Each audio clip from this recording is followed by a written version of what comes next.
Hey folks, welcome to Finding Fuscata. I'm Sean. I like to talk about things that I think are being hidden from us. This is a little bit of a weird one. It's a little more personal. I just wanted to check in because this has been a rough fucking day. And what I mean is that I'm a veteran. I did 23 years in active duty. And I struggle with depression and suicidal ideations. And I don't want anybody freaking out because, me saying that I'm, struggle with suicide ideation is like a trucker saying that he struggles with his ass falling asleep. It's just something that I lived with. I've been through like countless hours of therapy and counseling, and I was even hospitalized back in 2011 for a while.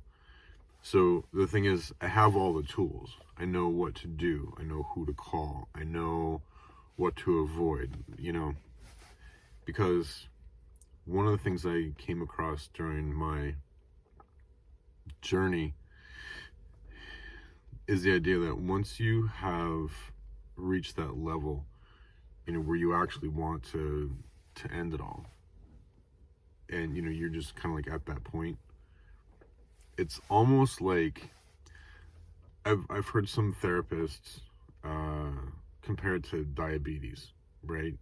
Because it's kind of like once you have diabetes, you just kind of have diabetes now. You can make lifestyle changes. You can, so depending on what type of diabetes you have, you can reverse it. And there are some people who have, cured their diabetes. But when it comes to, suicidal ideations, it's like you can reverse it. You can make lifestyle changes so that it goes away. But once those, wires have been connected in your brain, then when you have a bad day, it's like you go right to those thoughts because they're right there. And it sucks. It really does suck. Because it can be a day like today. Like, I've had worse days. I've had other things that have happened, that weren't as bad as what's going on today. But it's like you kind of get a perfect storm, like you have a little bit of conflict with your wife, and you check your bank account and you got 3 cents in there, and you got, it's just like more of the same shit, just over and over and over again, and then a couple other things hit you that on a regular day, you can brush off, and next thing you know, you're like, is it bad enough that I need to call a suicide hotline? Or do I, phone a friend? Like, you're trying to weigh out what it is, because obviously you can't do it. Not, you can't. Like, that's not an option. You want to, but you don't. You use your toolkit. You call your suicide hotlines. You call a buddy. You call, your therapist. You do, whatever it is that you got to do to not do that. And I would encourage any of you guys too, girls, if you are struggling with that, like, seriously get help. But here's the Finding Fuscata part. Because when I get in this kind of frame of mind, I think about this a lot, because I think that a lot of people are very well-meaning when they talk about their desire to end veteran suicide. Like, I remember Elizabeth Warren, when she was first talking about running for president years ago, and she issued her platform, and one of the things was she was going to invest a lot of time and effort into ending veteran suicide, and that was just such a personal thing to me. I remember getting like teared up, but then when I looked at what she was actually talking about, it was just more lipsticks on more pigs. It really wasn't going to do anything. And the reason I say that is because there's a whole lot of well-meaning people who desperately want to do something to help. But every research paper, every finding, everything that I've come across from the VA and from different universities who have done studies on the the ways to, prevent veteran suicide, all talk about treatment, which is great. We need treatment. We need better treatment, right? But I have yet to find anything. Maybe you guys can find something and let me know in the comment section. Is anybody talking about the causes? Are we going to do anything about the causes? Because where I come from, if you have a leak in your roof and it's ruining your ceiling every time it rains, you can redo the ceiling. You can get a fancier bucket to catch the water in.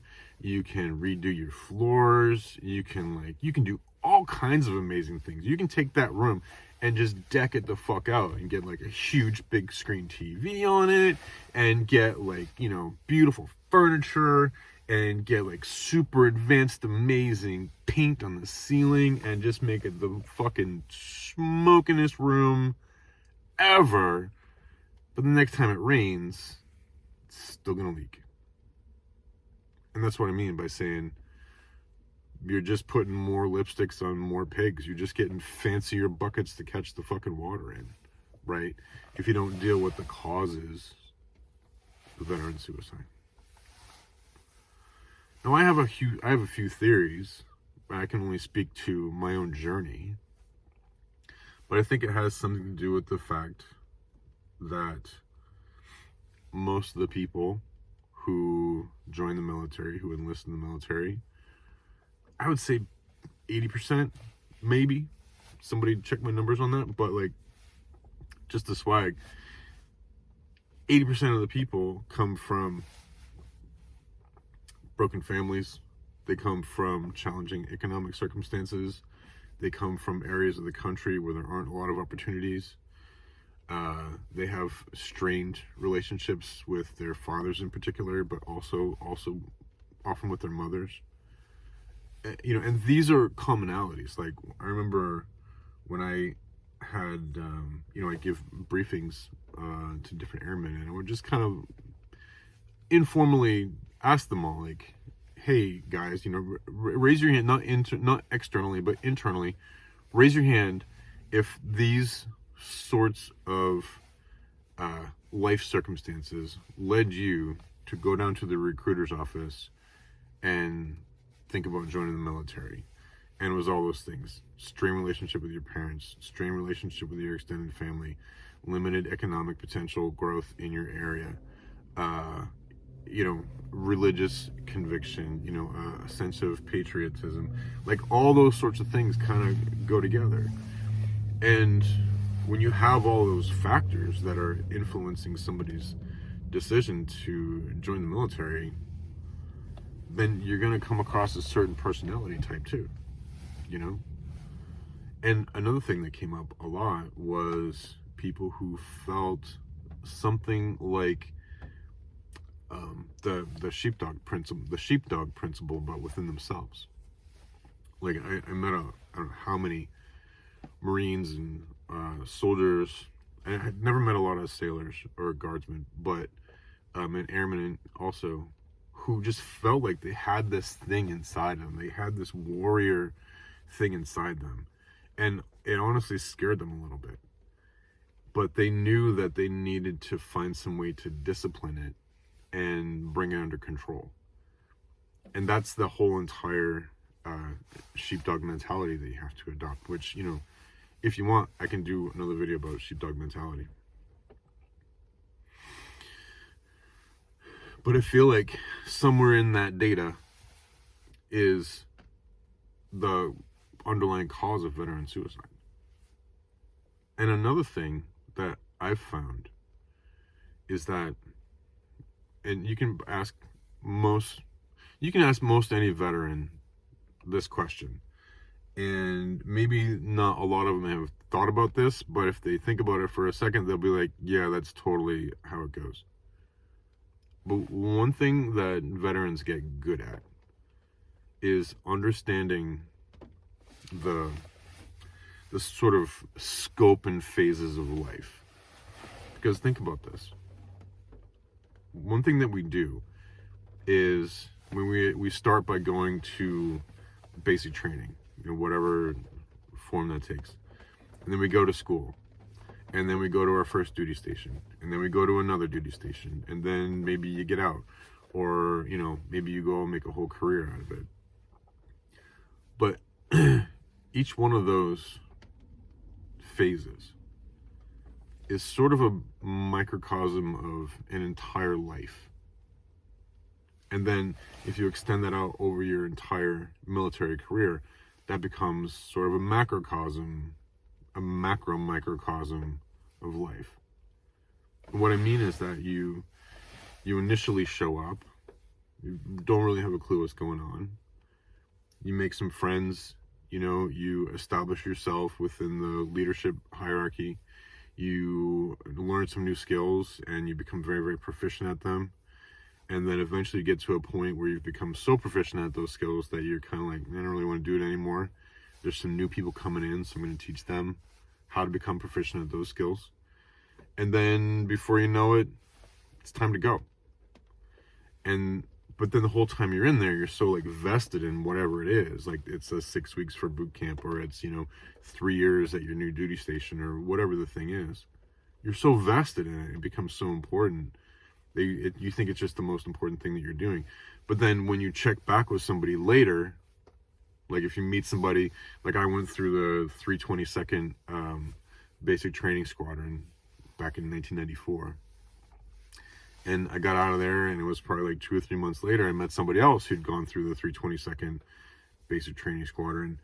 And I asked them, oh, what about this? And was, Sergeant so-and-so there? Went blah, blah, blah. None of the people that I knew were there. All the policies had changed. They'd moved it to a different building. Like everything that I knew had just completely changed and moved on. And, my memory of it was just kind of gone. Same thing when I went to tech school. Same thing when I went to my first duty station. I bump into somebody later on down the road and come to find out like all of my blood, sweat, and tears that I had poured into whatever thing that was going on, whatever phase of my military career I was doing, within a year or so of me leaving, was just gone. There's a couple of remnants of it. There's a couple of things where maybe somebody like took a couple of ideas that I had and, I kind of carried on. But that's it. It's done. And the same thing, if you have an extended military career, then you realize that like, man, once you retire and you hang up that suit, you hang up that uniform, that identity is gone. Like there's no Sergeant Helgerson anymore. No such thing. And even though, like if you were to dig through some Air Force records and dig through some training materials in my career field, you'd probably still find my name a couple of places because I was fairly prominent in my career field and very widely known, and I think mostly respected. Today, 5 years later, 6 years later, not a fucking clue who I was. No idea. And that's a kick in the ego, when you first learn that, you gotta figure out how to handle that kind of thing, And in all the therapy, all the counseling, all the research papers, like all these sorts of things that I've looked at about the, how to mitigate and how to stop veteran suicide, I haven't come across a single piece of material that says, hey, you're about to become a veteran. And right now, today, you identify as Sergeant Happa-Blappa-Durkin. Tomorrow, Sergeant Happa-Blappa-Durkin no longer exists. That person is gone. It's ether. It's dust in the wind. Never fucking happened. For a little while, you'll have a legacy, but then a little while later, unless your name is General MacArthur or Hap Arnold, and even these days, if you ask most airmen who Hap Arnold was, they'll have no fucking idea. No fucking idea who Hap Arnold was. And he was literally the father of the Air Force. No fucking clue. Right?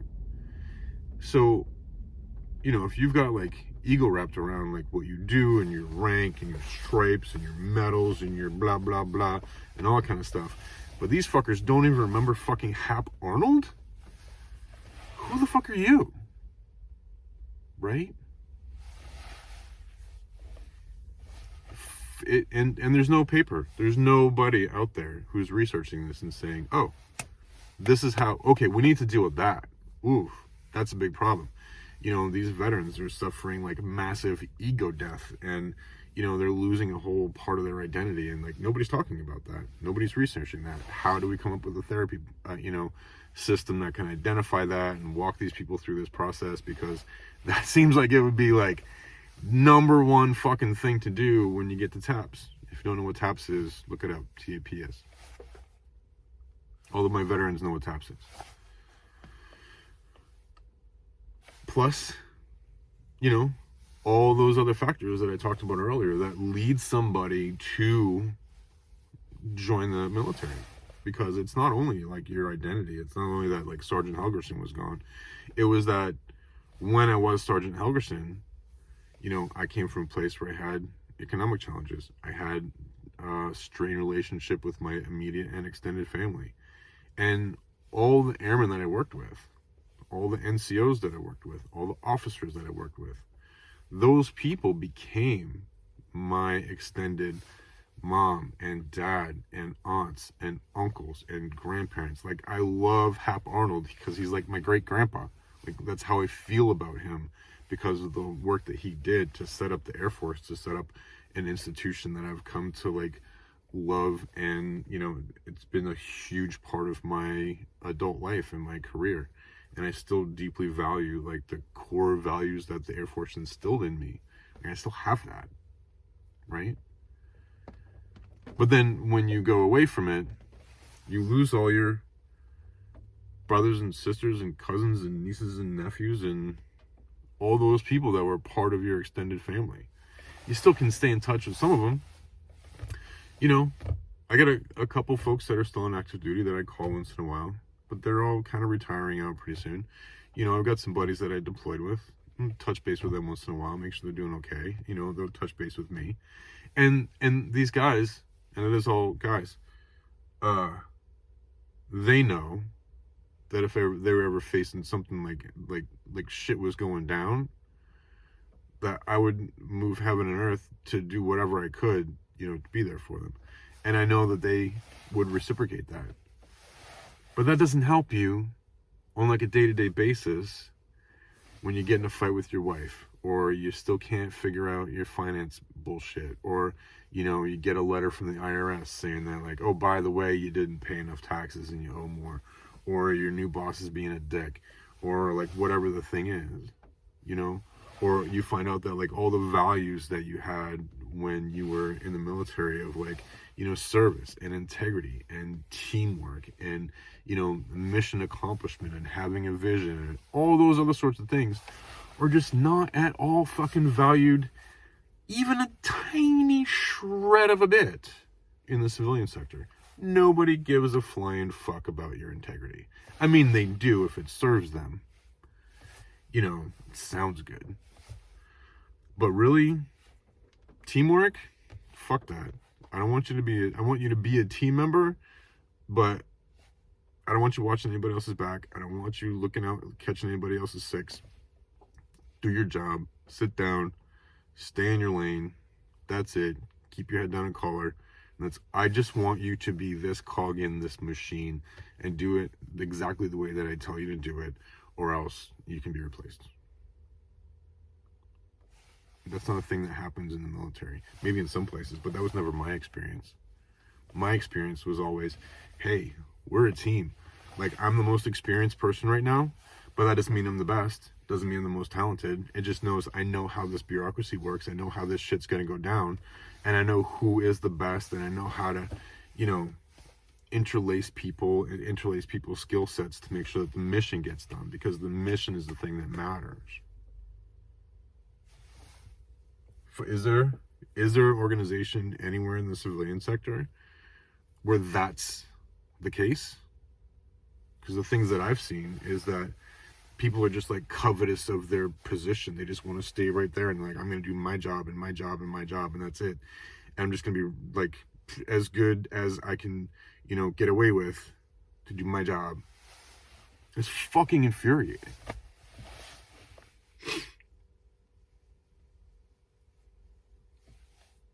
So where is that stuff? Where is that stuff in the treatment material? Where is the research paper from the VA that says that we should be addressing those sorts of things? We should be addressing things in the larger culture that are just a fucking train wreck. Right? We should be addressing people's like self-identity in the military. We should be, we should be talking about those sorts of things if you want to stop veteran suicide. Because otherwise, as I've said, if you're just getting higher quality treatment, if you're just spending more money on research, all you're doing is you're getting a fancier bucket to catch the water in, but you're going to have to replace the fucking roof anyway. Eventually. More lipsticks on more pigs is not what we need right now. Anyway. Some food for thought. Think about it. Like, research this stuff. Like, I want to know. I've spent a lot of time looking at this stuff. I've spent countless hours in therapy. I've spent countless hours finding research papers from different universities all the way across the country and looking at that people are doing some really fantastic work. And the thing I have never fucking seen anywhere is anybody coming anywhere remotely close to asking the simple question of what's the cause and how do we address that? So, I think I've laid out some pretty clear causes. These are just my ideas. I'm not a psychologist. I'm not a sociologist. I'm not an anythingist. But I'm a fucking veteran who struggles with suicidal ideations. And I'm tired of losing other veterans. I'm tired of losing military folks to suicide. I'm fucking over it. So somebody out there, send this to a psychiatrist or a psychologist or somebody who you know, forward this along so somebody can have an intelligent conversation about this so we can just put a fucking end to this. And not in some Elizabeth Warren bullshit kind of way, but to do something meaningful. And I would love to be a part of that. Anyway. Those are my thoughts. Like I said, don't go calling anybody. Like, I've got my tools. I'm fine.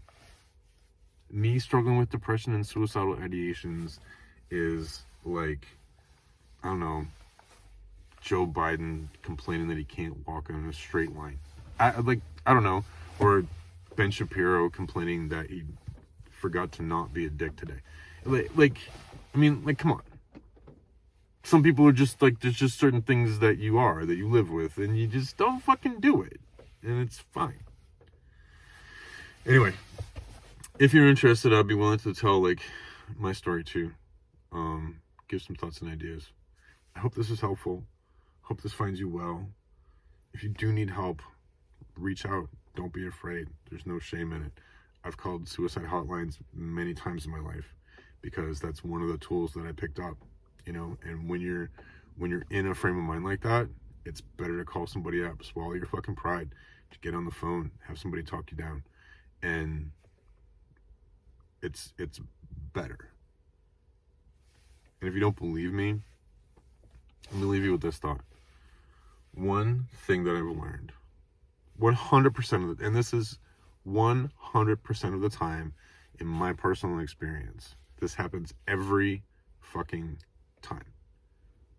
When I get like this, when I'm like super low and I feel like I'm gonna call the suicide hotline, or I'm not gonna make it through today, I can't do this.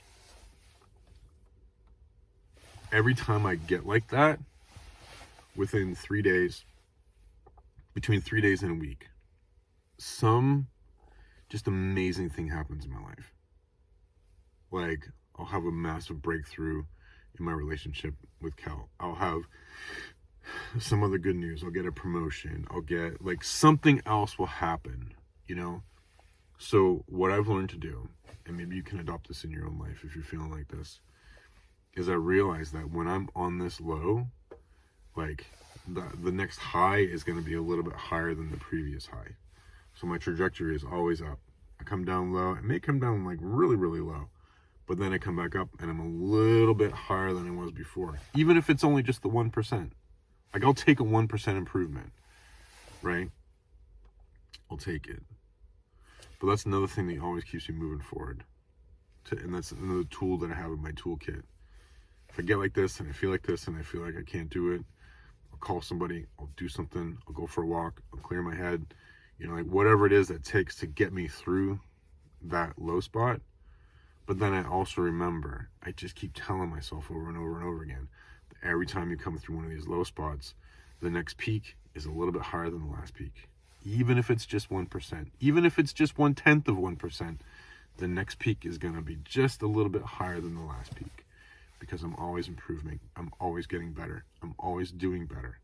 Right? I'm always becoming more of a person. I'm always healing more wounds. I'm always helping other people heal their wounds. That's what I do. That's who I am. And that just becomes my mantra. And I keep moving forward.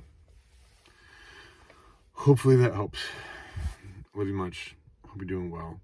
Hope you're finding peace in your life. Hope you're helping other people find peace in their lives.